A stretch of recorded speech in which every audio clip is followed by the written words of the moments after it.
Is Mario Kart World worth the $80 price tag? So here are 3 pros and 3 cons I have with the game and whether I think it's worth the money or not after spending some time with it since the launch of the Switch 2.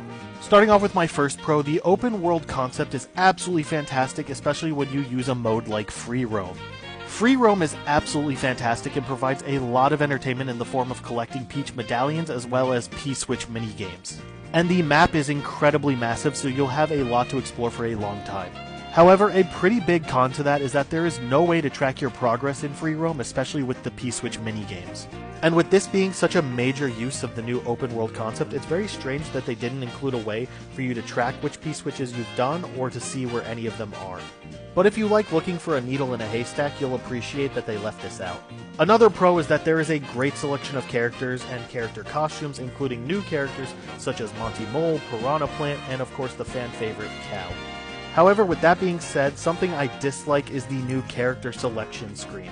It feels really cluttered and weird to scroll through multiple pages of characters when Mario Kart 8 Deluxe basically had a perfected version of this. Especially with the addition of all these characters having different costumes, the old system would have worked better where you select a character and then another pop-up appears where you select their outfit. But maybe I'm just nitpicking. Because pro number 3 is that the new Knockout Tour is absolutely fantastic and is a great use of the open world concept. It is incredibly chaotic and extremely fun to race through 6 different sections of the map and be under constant threat of elimination. This feels like the developers thought, how can we bring Fortnite's Battle Royale to Mario Kart, and this is what they came up with, and it's a huge success to me.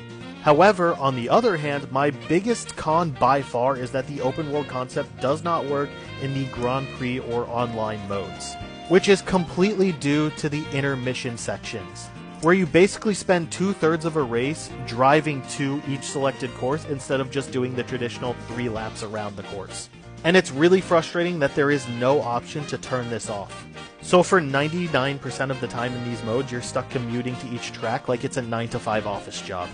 So is the latest addition to the Mario Kart franchise worth the price tag? I would still say yes, it is a great game. And while the Grand Prix and online modes force you to play a certain way, it still can be fun and has its charm that I think people will enjoy. And if you're a Mario Kart purist that wants to just do 3-lap races, you still have that option in the Versus mode, but it's just limiting.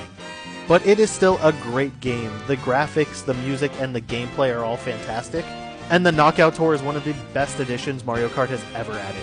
So if you have the chance to pick up the game, yes, I would say it's worth the money.